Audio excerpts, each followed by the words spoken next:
What's up, vapors? Thanks for checking out Daily Vape TV. My name is Nick, and today we're going to be taking a look at the AIM-9 RDA. Alright guys, so what we have here for you today is the Asvape AIM-9 RDA. This is a bottom airflow design with a two-post velocity style deck. It's fully adjustable airflow as well, and I gotta say, this thing is absolutely gorgeous. This is probably one of the prettier looking RDAs that I've added to my collection recently, and I gotta say, I've been really enjoying it lately. You guys probably saw this on my vlog video where I did the unboxing of the Vape Mail, and I did a quick build on this thing. Well, I still have the same exact build in here right now, and I'm definitely loving it. So before we get into this review, I do have to state my intent by saying that I did receive this product for free from the manufacturer for the purpose of doing this video.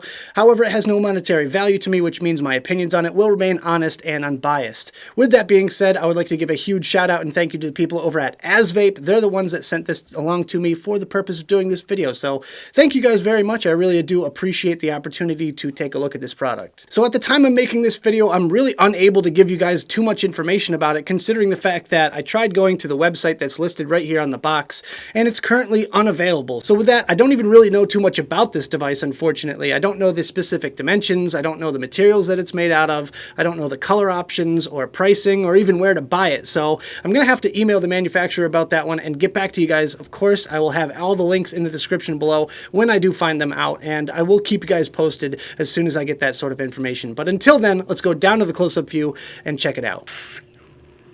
Alright guys, so as you can see, I've got my AIM-9 in its original box, so let's quickly talk about the packaging and then we'll talk about the device that's inside. So, first thing you'll notice is the nice little spot varnish there on the picture of the RDA itself, with the Asvape logo in kind of a shiny embossed red printing there. Nothing on the sides or the top and bottom, but when you get to the back you can see what the kit includes. The only thing I'll fault them on this packaging is the fact that they called it a tank instead of an RDA, but hey, what are you going to do? Other than that, you have your general UPC code and everything like that. Taking off this little sleeve reveals to us the actual presentation box, which is phenomenal, I gotta say. This presentation is absolutely gorgeous. Nice little velvety finish here, and you get your AIM-9. Just taking that out real quick, we'll put that aside for later. Going to take out this little section. Underneath you have your basic user manual. Not bad overall. I got to give them a lot of credit for this one. Very simple instructions, and it's pretty easy to understand with the graphics as well. And you have a full parts breakdown and everything, so there you go. And last but not least, in the bottom of the box you get this nice little package of accessories, which is kind of a nice touch. Inside this box here you're going to find your obligatory Allen wrench. You have a full set of O-rings, some coils, and a full set of replacement grub screws as well. So really nice that they added every single thing that you need right there in the box. Not only that, they also give you a little package of cotton as well. So very well done. Kudos to you, Asvape. So taking a look at the AIM-9 itself, the first thing you're going to notice is the engraving. It's very simple, effective engravings on this one. Very nice and subtle, not too overly flashy or anything like that. And I absolutely love the Asvape logo. It is really good looking. Other than that, you'll see the gold ring around the top. It doesn't serve any purpose or function. It's just there to kind of break up the monotony of the whole device. And on the bottom here, you'll see the logo for AIM-9, designed by Asvape Tech. Hard to see the insulators in here. I'm not really sure what type of insulators they're using, but the pin does protrude ever so slightly. However, I still would not recommend this on a hybrid mechanical mod, so just be aware of that. So here's the drip tip that it comes with. It has a slight bevel to it, and everything is nice and smooth. It's not sharp or anything like that. It has dual O-rings to keep it secure, which it does stay in there really, really well. The only problem I have with this particular drip tip is this. You can see the bore on it is a little bit deceiving. It looks like it's going to be a huge bore. However, it's almost the same size as the standard 510 drip tip at this point. So unfortunately, I'm going to have to knock a couple of points off for that. But otherwise, a very nice, comfortable kind of Delrin drip tip. So here you can see the actual opening in the barrel itself, and it is massive. It's bigger than any other drip tip that I have. I tried a Goon tip, I tried a Kennedy tip, I tried a Roughneck V2 and a TF V8 tip, and nothing everything fits in there. I'm kind of surprised in how big this actual opening is.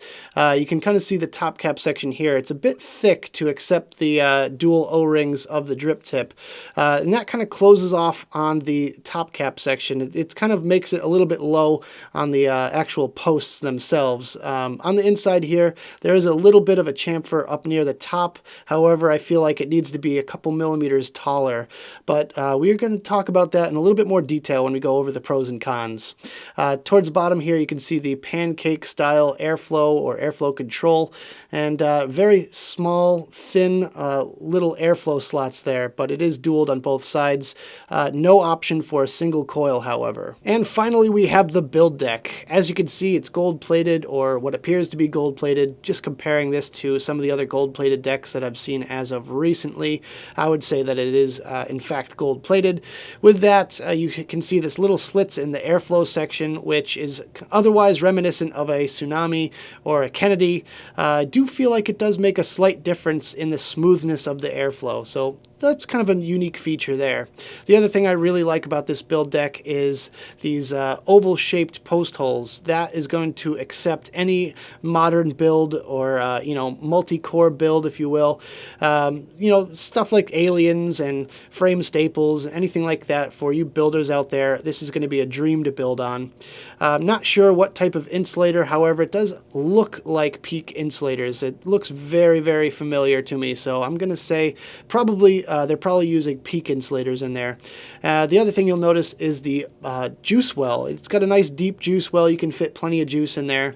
The only thing I worry about is leaking over the side. So if you fill up the entire juice well, if you tilt it on its side, will it actually leak into those air holes? I am not sure. I haven't had that happen to me yet, but I do want to make you guys aware of it.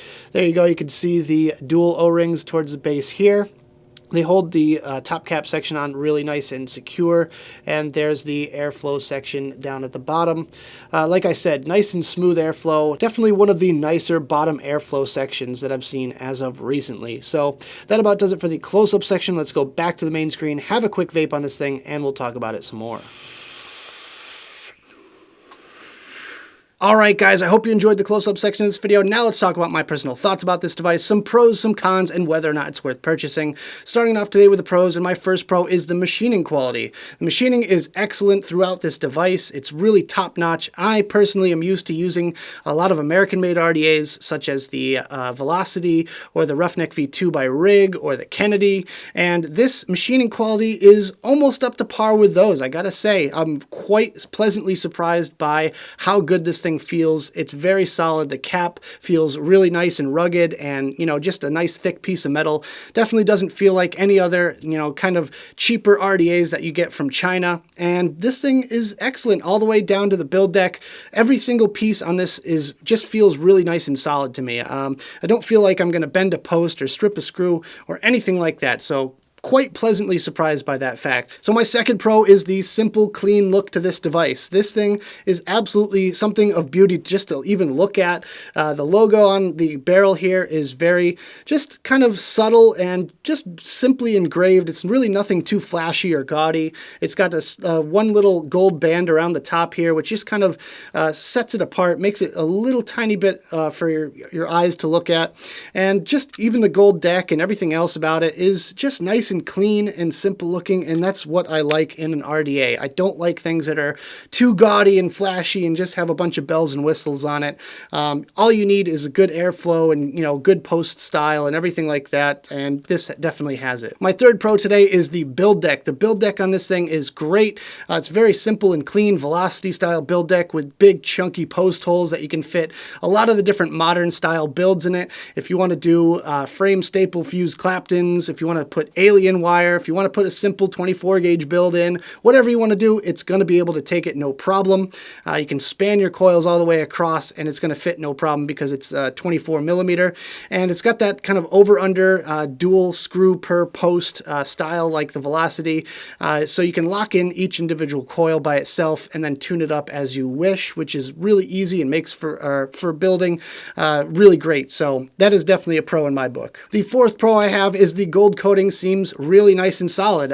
Again, I'm not sure if it's actually gold or what it's made out of because I don't have any sort of information in front of me, but it seems like it's a gold coating. I've seen a lot of the gold coating coming out of China lately, and I feel like that's kind of going along with that. It looks to me like gold. I don't know. Maybe it's just my imagination, but I feel like this is a gold coating, and I feel like it is a very solid one at that. So I'm just going to leave that there in case I'm wrong. I'm really not sure. And my final pro is not even about the device itself. It's actually about the box that it comes in. The presentation on this device is impeccable. I love the box that it comes in, and they really set the bar high when it comes to Chinese manufacturers trying to come out with the next latest and greatest RDA. Just the magnetic latch, I mean, the way it sits in the box, I could just picture this on a vape shop shelf. People are probably going to just buy this just because of the way it looks sitting on the shelf. It just looks like a thing of beauty, but I will definitely give it to Asvape for really stepping up the game. So moving on to some cons, my first con is the drip tip is deceiving. Now, as you saw in the close-up view, this drip tip is absolutely massive. It's probably one of the biggest drip tips I've seen for an RDA.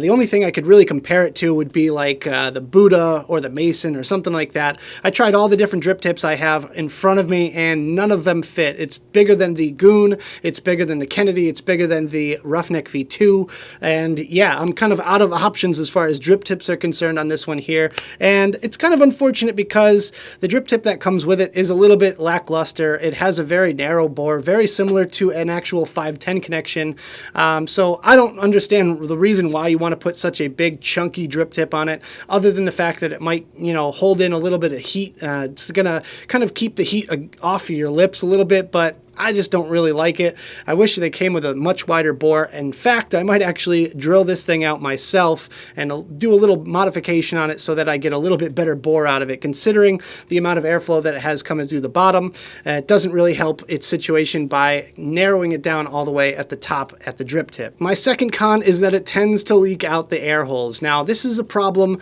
with pretty much any bottom airflow design out there. Occasionally, I will get a little bit of leaking out of my Kennedys, even though they are my favorite RDAs out there. You really have to be careful and paint your coils. Now, I feel like this is more of a problem for people that like the fancier builds or the wider kind of spanning coils going from post to post. With the simple builds, you kind of just glob your juice right across the top and it will wick up no problem.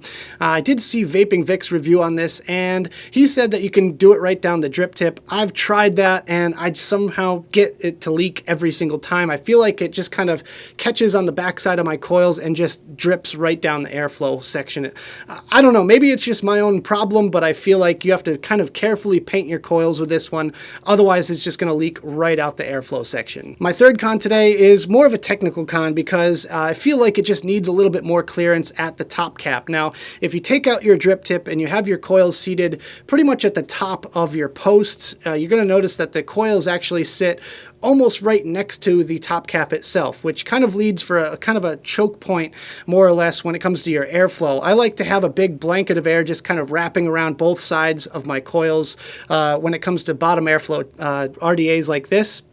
And I feel like adding another couple of millimeters to the top cap itself will fix that problem. So maybe just raise up that top cap a couple of millimeters, but also I feel like adding a little bit of a chamfer. This is where I feel like the Kennedy RDA just got it right. They nailed it with that little bit of chamfer at their top cap section. That would make a world of a difference. It's going to smooth out your airflow. It's going to make it a lot more easily for the air to get up and over your coils and then straight through the drip tip without causing any more turbulence than is necessary inside that top cap section. But I'm not a machinist, I'm not a professional or anything like that. I don't, design RDAs or anything, but I feel like that really does make a big difference. So my fourth and final con is another one from Vaping Vic's review, and I totally agree with him on this one here. It's that over time, when you take off your top cap, these little airflow slots are going to cut into your O-rings. Now, this is more of a speculative thing. I haven't experienced this as of yet. It doesn't seem to be chomping into those O-rings, but I feel like over time, with the wear and tear of taking your cap on and off to drip, it will wear down those O-rings again. They do give you spares in the box. However, I feel like probably within about 6 months or so, you're going to wear down those O-rings to the point when they break. So just be aware of that going into this. If that's not a big deal for you, then don't even worry about that. Again, this is very speculative, but I feel like that could be a future issue. So at the end of the day, is this thing worth purchasing? Now, that is a very difficult question for me to answer at this point in time, considering that I don't know how much it costs. I'm going to throw a guesstimate out there between $30 and $50 because that's kind of the going rate for Chinese-made RDAs.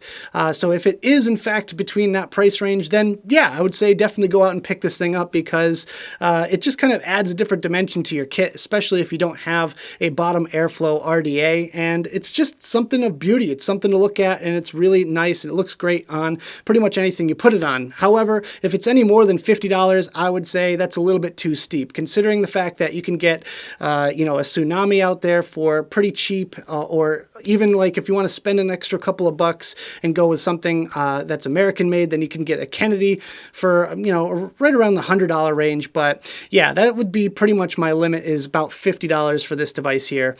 Again, I'm going to have to get back to you on that information, guys. Of course, when I find the links, or if I find the links, they will be down in the description below. But until then, I'd love to hear your thoughts about this device. So that about does it for this video, guys. I hope you enjoyed. If you did, make sure you hit that like button and subscribe for more videos just like this. Of course, leave me comments in the box below about anything you guys want to discuss. Of course, there's going to be a lot of speculation about this device, but I would love to answer any questions you might have about it. Also, check out the links I have in the description below.